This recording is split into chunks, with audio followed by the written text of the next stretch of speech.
Assalamualaikum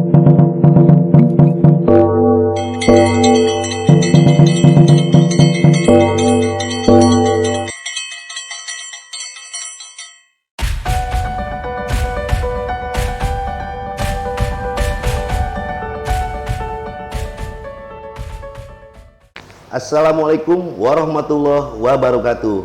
Kembali bersama podcast KONI Jawara bareng Danis, didampingi Bro Harun, Bro Hendra, dan Bro Randi.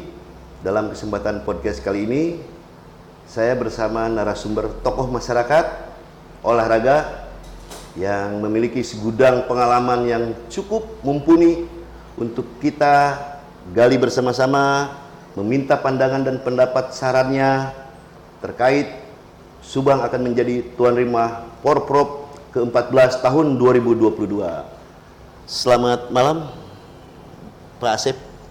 Selamat malam Bung Danis. Terima kasih. Gimana Pak Asep? Sehat selalu? Alhamdulillahirrabbilalamin. Alhamdulillah ya Pak Asep. Kesibukan selama ini apa aja nih aktivitas Pak Asep sebagai tokoh masyarakat olahraga? Siapa sih di Subang yang nggak kenal dengan Pak Asep Russo? Sibukan apa Pak Asep selama ini? Masih melatih poli? Masih? Sebelumnya terima kasih Bung Danis, Om Harun. Assalamualaikum warahmatullahi wabarakatuh. Waalaikumsalam warahmatullahi wabarakatuh. Salam olahraga. Salam olahraga. Alhamdulillah hari ini saya kedatangan kawan-kawan dari KONI bidang humas dalam rangka apa namanya podcast Podcast KONI Jawara. KONI Jawara katanya gitu. Hari ini dan sebelumnya kegiatan kami sehari-hari yang asuh incu lah. Oh, iya. Masuk incu-incuan. Lancu ijo-ijoan. Luar biasa nih.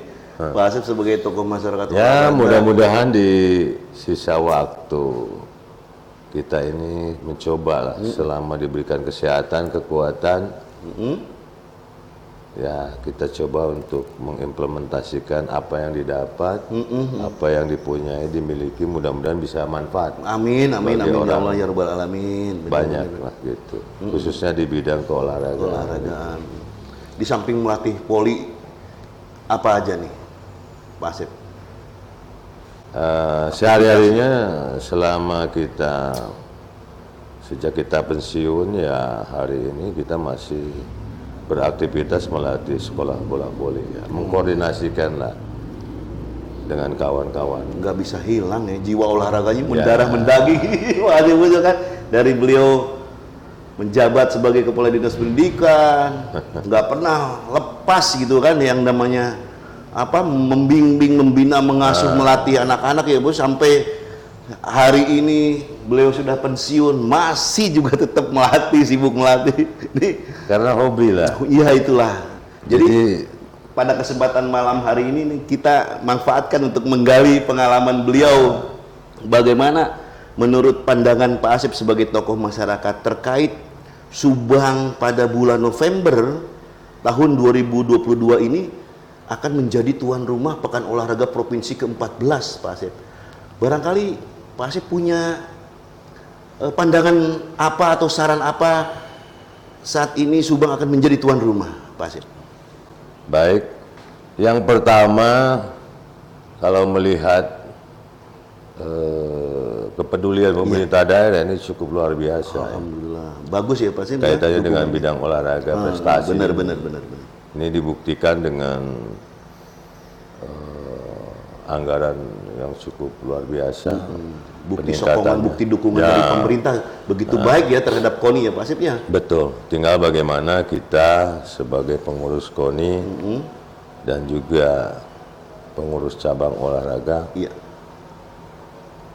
harus bisa memanfaatkan peluang ini sebaik-baiknya. Luar biasa nih, siap. Tinggal koordinasi, komunikasi, silaturahmi ini harus dibangun. Kuncinya itu ya? Antara pengurus KONI dengan pengurus cabur. Gitu. Supaya terjadi sinergitas Betul. yang baik. Nah, itu. Dalam rangka mengkoordinasikan ya. Betul. Karena fungsi KONI itu kan fungsi koordinasi dan fasilitasi. Betul. Kaitan dengan teknis semuanya ada di cabur. Sehingga satu sama lain ini harus berkesinambungan. Betul Pak Asep, betul. Program-program yang sudah dilakukan oleh pengurus KONI, oleh KONI Kabupaten Subang, saya kira ini sudah cukup bagus. Bagus ya. Tinggal bagaimana mengimplementasikannya, dukungan support dari yang telah disusun dan direncanakan oleh KONI itu sendiri kepada cabur. Jangan sampai nanti ada image yang kurang bagus, anggaran cukup bagus, tapi pemetaannya atau waktu dalam mengimplementasikannya ini tidak tepat. Ini akan mengakibatkan nanti terjadinya proses pembinaan yang dilakukan ini berpengaruh secara mental tuh akan berpengaruh nantinya. Tapi selama ini kan pihak KONI dalam melaksanakan koordinasi dengan seluruh cabang olahraga ini berjalan lancar dan mulus. Secara langsung dengan fungsi-fungsi terkait ini memang perlu ditingkatkan. Nah, perlu ditingkatkan ya. Karena menghadapi menghadapi Porda ini ya. Porda ini yang tinggal sisa waktu 4 bulan efektifnya, ini harus betul-betul intensif. Oh iya. Terus program-program yang dilakukan oleh KONI itu sendiri juga harus benar-benar sekarang ini, karena tugas Kabupaten Subang itu ada 2 tadi. Satu sebagai tuan rumah. Oh iya, benar. Ya, 2 ya harus mempersiapkan kontingen yang diberangkatkan ke kabupaten lain selaku tuan rumah yang lain selain Subang ya, Pak. Betul. Ya 2 tugas ini ya. Harus sukses dua-duanya ya, Pak. Betul. Harus dibentuklah dari sedini mungkin, karena waktunya tinggal 4 bulan ini. Dalam penanganan tadi masing-masing ada tanggung jawab, siapa penanggung jawab di kaitannya dengan penyelenggara, siapa yang bertanggung jawab kaitannya dengan pembentukan kontingen. Nah ini harus segera dibentuk kontingen itu ya. Betul. Sehingga fungsi koordinasi antara KONI dengan cabang olahraga itu betul-betul ada kejelasan antara tim satlak yang sudah dibentuk, juga dengan pelatih, manajer, sehingga koordinasinya langsung itu koordinasinya langsung dengan manajer, dengan official dan pelatih dan atlet. Itu hubungan antara tim kontingen itu sendiri terkait dengan pembinaan yang tinggal sisa waktu 4 bulan ini. Betul. Nah, tadi apa yang diuraikan oleh Pak Asep terkait dengan fungsi koordinasi yang dilakukan KONI Kabupaten Subang harus lebih intens, lebih mencurahkan waktu yang semakin mepet. Nah, ini kan ada beberapa upaya-upaya yang sudah dilakukan oleh pihak KONI Kabupaten Subang, melakukan berbagai koordinasi dengan berbagai pihak terkait, baik dengan stakeholder, diantaranya Panda, otomatis yang paling utama adalah seluruh cabang olahraga gitu kan, yang sudah dilakukan oleh pihak pembinaan dan prestasi terkait kesiapan cabang olahraga khususnya yang memiliki target gitu kan di dalam perolehan medali emas. Di sini kan sudah dilakukan beberapa kali koordinasi baik secara langsung dengan ketua umum maupun dengan pembinaan dan prestasi atau BIMPRES Wakil Ketua 1 dan jajarannya. Di sisi lain, menurut pandangan Pak Asep kepada cabang olahraganya dalam menghadapi Porprov nanti ini, seperti apa menurut pandangan Pak Asep yang harus dilakukan oleh cabang olahraga terkait dengan pengurusnya, pelatihnya dan atletnya? Nah, kita kilas balik ke belakang. Yang pertama, dukungan pemerintah, ya anggarannya cukup wow gitu kan. Tinggal spesifikasinya tadi kaitan dengan prestasi, ini harus betul-betul jadi pemikiran. Karena dengan kita diberikannya anggaran cukup besar, harus dijawab dengan prestasi. Jawabannya itu dengan prestasi. Bagaimana melangkah untuk menuju prestasi? Sekarang itu tinggal 4 bulan lagi ya, mungkin masa-masa peningkatan prestasi sekarang itu bagi cabur-cabur. Iya. Nah, disinilah perlu suntikan-suntikan untuk kaitannya dengan pembinaan-pembinaan selanjutnya. Jadi intensitasnya harus ditingkatkan, volume latihan juga begitu, sehingga target-target yang diharapkan oleh KONI sendiri terkait dengan kemampuan cabur yang ada di Kabupaten Subang ini bisa terwujud. Benar. Begitu Om Danis. Nah, berarti ada pengalaman dong yang Pak Asep pernah lakukan terhadap cabang olahraga dayung. Ini memiliki puncak prestasi yang sangat luar biasa sebelumnya. Nah, kalau boleh nih saya tahu, nah ini bisa share ya kan di podcast KONI Jawara ini, kiat-kiat apa nih saat seorang Pak Asep Musso membimbing, membina, melatih dayung hingga mencapai puncak prestasi kejayaannya yang sangat luar biasa. Nah, apa-apa aja sih kiat-kiatnya untuk cabur-cabur yang lainnya agar di persiapan menuju Porprov ini cabang olahraga yang akan berlaga, baik cabang olahraga yang berlaga di Subang sebagai tuan rumah maupun cabang olahraga yang akan diberangkatkan ke kabupaten yang lainnya. Ini seperti apa menurut pandangan Pak Asep yang harus dilakukan oleh pihak cabang olahraga? Kalau saat ini waktu tinggal 4 bulan, Ya. tentunya kita lebih fokus kepada masa peningkatan prestasi di sini. Nah, masa Jadi peningkatan lebih kecenderungan ke peningkatan prestasi atlet itu sendiri. Karena masa persiapan, peningkatan prestasi dan pematangan juara sudah proses pembinaan dari mulai masa persiapan, peningkatan prestasi dan pematangan juara. Ini masa persiapan dan peningkatan sudah terlewati, tinggal kita pematangannya. Pematangan sekarang ini tepatnya pematangan ya di sisa waktu 4 bulan ini yang harus dilakukan oleh seluruh cabang olahraga. Betul. Seperti apa sih pematangannya, Pak Asep? Pematangan ini ya perlu ada satu bentuk kegiatan-kegiatan yang dilakukan, diantaranya tryout, try-in. Tryout, bagaimana try-in. pengalaman, study banding. Benar-benar. Untuk mencoba mengevaluasi bagaimana dari kemampuan teknik, taktik, kemudian fisik, termasuk juga mental bertanding. Ini perlu kita evaluasi. Sehingga ini bahan referensi di masa pematangan juara ini, kita tinggal memoles kelemahan-kelemahannya di mana sehingga kita bisa menindaklanjuti untuk lebih berkualitas kemampuan atlet itu sendiri gitu. Nah, kalau pengalaman dayung di cabang olahraga dayung, betul. Sejarahnya sebetulnya memang saya sejak di kampus itu merintis ya, yang ditugaskan untuk dulu kita bertiga antara Pak Dede Rohmat, kemudian Pak Frank, kemudian saya sendiri, bertiga ini ditunjuk untuk mengimplementasikan program pengabdian masyarakat yang diberikan kepada FVOK pada saat itu, yang dinahkodai itu Dr. Sopandi, Pak Ade Angga, dan Pak Rusli. Sehingga saya sebagai pelaksana, kami itu sebagai pelaksana di lapangan bagaimana meramu mahasiswa FVOK sebagai atlet dayung dulu. Benar. Nah, dari pengalaman itu mungkin kebetulan bersamaan dengan itu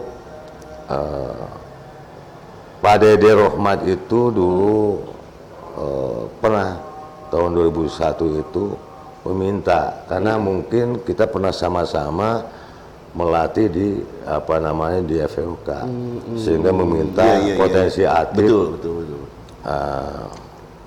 Untuk dibina dan diarahkan di cabang olahraga dayung. Kebetulan pada saat itu cabang olahraga dayung memberikan kontribusi 3 atlet untuk dilatih, dibina, dan ditingkatkan kualitasnya di tingkat Jawa Barat, yaitu saudara Anang, saudara Aldino, dan saudara Etim. Semuanya mantan atlet. Benar. Etim mantan atlet tolak peluru, atletik, Anang mantan atlet silat, Aldino mantan atlet sepak bola dan renang. Bu itu. Sehingga berangkat dari situ. Kemudian tinggi badannya juga terpenuhi di atas 180. Ya gitu. Sehingga anak itu dipersiapkan oleh Pemda Jawa Barat. Yang melatihnya Pemda Jawa Barat. Jadi kita hanya komunikasi, koordinasi Lakukan dan hanya melakukan komunikasi itu ya, aja. koordinasi itu kan. Karena pada saat itu hanya baru 3 atlet. Berangkat itu dilanjutkan dengan program tahun Porda Indramayu pada saat itu diikuti 3 atlet meraih 2 medali emas. Alhamdulillah. Kemudian pada ke Porda Kerawang menambah lagi atletnya, di situ ada Diki, ada Nova. Iya betul. Kemudian ya mantan atlet juga mereka, ada Ayu kan semua. Kemudian dibina, ditingkatkan masuk program PPLP di Jawa Barat. Sehingga kita tinggal komunikasi, koordinasi, kita support dukungannya dari daerah. Karena memang dana KONI pada saat itu kecil. Sehingga kita di fungsi SKPD ya bagaimanapun ya kita sebagai pengurus harus harus menggali sumber dana lain. Betul. Tidak mengandalkan ke KONI gitu kan. Kita sebagai pengurus polisi ya berupaya bagaimana untuk mensupport potensi-potensi atlet yang dilatih di Pemda. Kita dorong. Pinter-pinter cabur ya. Pinter-pinter cabur ya. Pinter-pinter cabur. Untuk apa ada pengurus kalau hanya mengandalkan KONI? Jadi ada kreativitas inovasi bagaimana kita menggali potensi-potensi di luar untuk mendapatkan tambahan vitamin lah. Iya, kita tidak sepenuhnya berpangku pada KONI. KONI itu hanya sifatnya bantuan, betul. Oleh karena kalau kita ingin lebih leluasa lagi dalam membina, ya sebagai pengurus harus bergerak, membangun, untuk menggali sumber dana yang lain, yang sah dan tidak mengikat untuk mensupport atlet-atlet kita. Sehingga pada saatnya atlet kita bisa diharapkan ya oleh kita semua berprestasi gitu. Iya.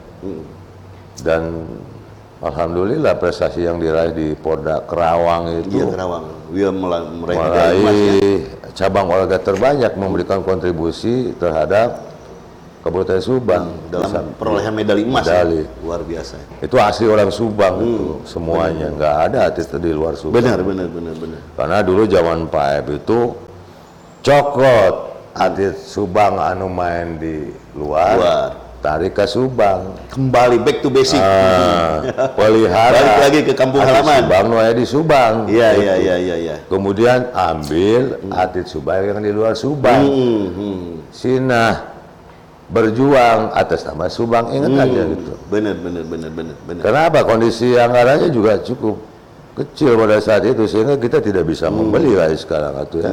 Saatnya sekarang ini untuk pada kembali ke pangkuan lemah cai Subang ya. Betul. Mudah-mudahan. Alhamdulillah meraih medali 5 medali emas kan di Kerawang itu. Benar. Dilanjut kegiatan ini kemudian Porda Bekasi. Betul.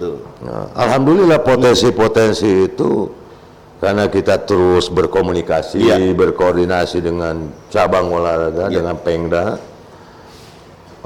dan juga dengan Disparpora pada saat itu, ya. Karena ada program PPLP ya sebanyak atlet-atlet kita yang masuk kepada program PPLP di Jawa Barat sehingga kita tinggal support saja dukungan dana dari kita ini sebetulnya. Jadi yang melatihnya itu ya di Pemda sebetulnya. Kita siapkan potensinya, SDM-nya kita kirim ke sana, kita support dananya. Tinggal gitu. Nah, jadi alhamdulillah di Porda Bekasi itu kita meraih medali emas 4 ya. 4 emas, 5 perak, kalau nggak salah 6 perunggu kalau nggak salah. Gitu ya. Iya. Itu di Bekasi. Seperti yang dikatakan Pak Asep terkait dengan anak didiknya ya di cabang olahraga dayung pada saat itu kan. Nah, bagaimana Pak Asep memandang saat ini nih cabang olahraga dalam mempersiapkan dirinya kan untuk ikut berlaga di Porda? Apakah menurut penilaian atau pandangan Pak Asep Musso, kontingen Kabupaten Subang baik yang dipertandingkan di Subang sebagai tuan rumah maupun yang diberangkatkan, apakah menurut pandangan Pak Asep optimis akan berhasil? Saya nggak begitu tahu persis ya. Ya. Semua cabur yang ada di Kabupaten Subang yang masuk grade katanya ya. Ya, artinya masuk grade, artinya grade. Kita ditargetkan untuk meraih 5 besar atau minimal 10 besar. Ya. Maksudnya pandangan Pak Asep seperti apa? Dalam penentuan medali itu ya tergantung kepada cabur. Nah, balik lagi kepada cabur ya. Ya. Jadi dari sekian potensi yang masuk usulan di dalam prioritas cabang olahraga atau atlet yang diprioritaskan, ini ya harus sinergis juga, harus berbanding lurus dengan dukungannya. Tanpa dukungan ya ini hasilnya tidak akan optimal. Oleh karena itu kemarin terjadi stagnasi ya, 4 bulan 5 bulan ya. Alhamdulillah sekarang sudah terrealisasi. Udah terrealisasi. Yang itu saya kan khawatirkan itu ya, adalah bagi atlet-atlet yang memang sudah diprioritaskan, ya, kemudian dukungan pada saat itu hanya insentif dan pelatih, ini selama ini tidak terrealisasikan. Ini khawatir, pada saat itu saya punya kekhawatiran bila tidak segera diimplementasikan, ini akan berdampak atau berpengaruh terhadap mental atlet itu sendiri, gitu. Karena penunjang proses pembinaan latihan itu pada saat itu yang diberikan KONI hanya bentuknya insentif pelatih dan atlet, gitu. Tapi alhamdulillah hari ini mungkin sudah bisa diterima ya insentif atlet dan pelatih itu ya. Mungkin yang sekarang mudah-mudahan ini akan meredam, ya, meredam atau sedikitnya menurunkan tingkat emosionalnya atau tingkat ketegangannya terkait dengan informasi yang belum ada pada saat itu. Mudah-mudahan dengan realisasinya insentif pelatih, kemudian atlet ini akan memberikan langkah yang lebih bagus lagi untuk meningkatkan kualitas latihannya. Karena waktunya tinggal 4 bulan lagi. Dan tentunya bukan itu saja. Khusus barangkali ini bagi memang atlet-atlet yang jadi prioritas, jadi andalan di Kota Subang ini, nggak tahu cabang olahraganya apa, ini mesti mungkin bagian BIMPES yang bisa menentukan. Ada perhatian khusus ya barangkali. Ada perhatian khusus. Siap. Ya, lebih fokus gitu dalam penunjang prosesnya. Apa yang dibutuhkan. Jadi bersikap adil itu tidak sama. Betul. Tapi benar-benar ada skala prioritas yang harus diberikan kepada atlet-atlet yang memang diharapkan dapat medali emas tadi. Berpotensi besar lah ya. Nah, selain itu Bos, kan kita sebagai tuan rumah kan harus ada mempersiapkan tempat-tempat pertandingan, venue lah gitu kan. Nah, ini menurut pandangan Pak Asep sendiri seperti apa nih venue-venue yang disiapkan pada saat menjelang Porprov nanti? Ya itu tadi, jadi saya hanya mendapatkan informasi dari luar. Dari internal kan belum tahu sebetulnya persiapannya sejauh mana itu, karena saya tidak pernah diminta pendapat atau masukan gitu kan terkait dengan informasi dalam persiapan kita sebagai penyelenggara maupun kita akan mengirimkan kontingen. Sampai saat ini pun secara jelasnya kita tidak tahu. Belum paham. Hanya kalau sampai sekarang ini tetapi memang idealnya harus seperti apa, Bos? Venue menurut disiplin ilmu yang Bos paham.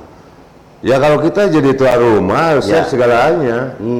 Persiapan venue, sarana harus ideal, Bos ya. 17 cabur kita sebagai tuan rumah ya harus dipersiapkan venue-nya. Begitu. Kemudian kalau kita evaluasi apa saja sih venue-venue yang sudah disiapkan, gitu. Ternyata hanya jadi andalan itu hanya gotong royong aja, mungkin sama Dahana juga misalnya. Dahana juga. Jadi ada kriteria venue yaitu yang bisa dipakai secara langsung, ada yang perlu diperbaiki, ada yang sifatnya sewa gitu kan. Termasuk juga tempat berlatihnya gitu, bagi cabur-cabur yang sedang kita persiapkan. Jadi kekurangannya ya harus dipenuhi kalau memang anggarannya ada. Gitu. Terus menurut informasi juga menurut informasi atau benar atau salah saya nggak tahu. Informasi bahwa anggaran itu tambahannya itu di perubahan sampai sekarang ini belum clear gitu kan. Sehingga ini juga berpengaruh kepada Ketua Mungkon ini bagaimana memuluskan, ya kan, memuluskan agar anggaran ini betul-betul bisa di dalam perubahan itu bisa terrealisasi. Bisa terrealisasi. Karena program yang di anggaran murni ini fokus kepada pembinaan hanya 7 bulan itu. Informasinya seperti itu, benar atau salah saya nggak tahu gitu. Nah tinggal sisanya lagi. Kalau 7 bulan itu berarti sampai Juli. Berarti September, Oktober, November ini belum teralokasikan. Ini khawatir gitu kan kalau misalnya di perubahan ini bisa merealisasikan dengan baik ya pihak pemerintah daerah ya. Mudah-mudahan pemerintah juga tidak terbebani. Mungkin ada solusi lain lah gitu. Apakah mungkin menggali sumber dana dari lain, dari di luar pemerintah? Kita buatkan satu langkah-langkah strategis supaya dukungan terhadap program KONI secara keseluruhan ini bisa lebih optimal kan gitu. Ini dikhawatirkan kalau misalnya di dalam perubahan tidak terwujud, ini akan berdampak juga kepada prestasi ke depannya. Karena mudah-mudahan apa yang diharapkan Pak Asep terkait tentang anggaran perubahan, mudah-mudahan pihak pemerintah daerah Kabupaten Subang khususnya dapat benar-benar merealisasikan kebutuhan daripada anggaran perubahan ini untuk kesiapan-kesiapan atau kekurangan-kekurangan anggaran yang perlu di backup gitu kan, untuk demi suksesinya Porprov itu sendiri kan bos ya. Oke, baiklah kalau begitu terima kasih atas atensinya, atas saran pendapat dari seorang tokoh masyarakat olahraga Pak Asep Muslihat atau Pak Asep Muso yang kita kenal selama ini, atas waktunya bincang-bincang bersama podcast KONI Jawara. Mudah-mudahan Pak Asep dalam keadaan sehat selalu. Amin, amin, amin. Dan mudah-mudahan Kabupaten Subang sebagai penyelenggara tuan rumah mendapatkan kesuksesan, baik sukses prestasi, sukses penyelenggaraan maupun sukses administrasi. Amin, amin. Terima kasih Mas Asep Muso. Bagi masyarakat olahraga Kabupaten Subang. Oke, terima kasih. Sehat selalu Pak Asep. Amin, amin. Pemirsa podcast Jawara dimanapun Anda berada, demikian saya bincang-bincang dengan tokoh masyarakat Pak Asep Muso. Apa yang beliau sarankan terkait dengan persiapan-persiapan Kabupaten Subang menghadapi Porprov 2022 mendatang merupakan salah satu kewajiban bagi semua pihak, baik itu pengurus KONI dalam melakukan koordinasi yang intens, baik juga kepada seluruh cabang olahraga untuk beraktivitas, memberikan gagasan, kreativitas, inovasi di dalam melakukan pembinaan pelatihan terhadap atletnya guna suksesi penyelenggaraan Porprov 2020 mendatang, bahwa Subang mampu menjadi juara baik 5 besar atau minimal 10 besar. Terima kasih atas perhatiannya. Assalamualaikum warahmatullahi wabarakatuh.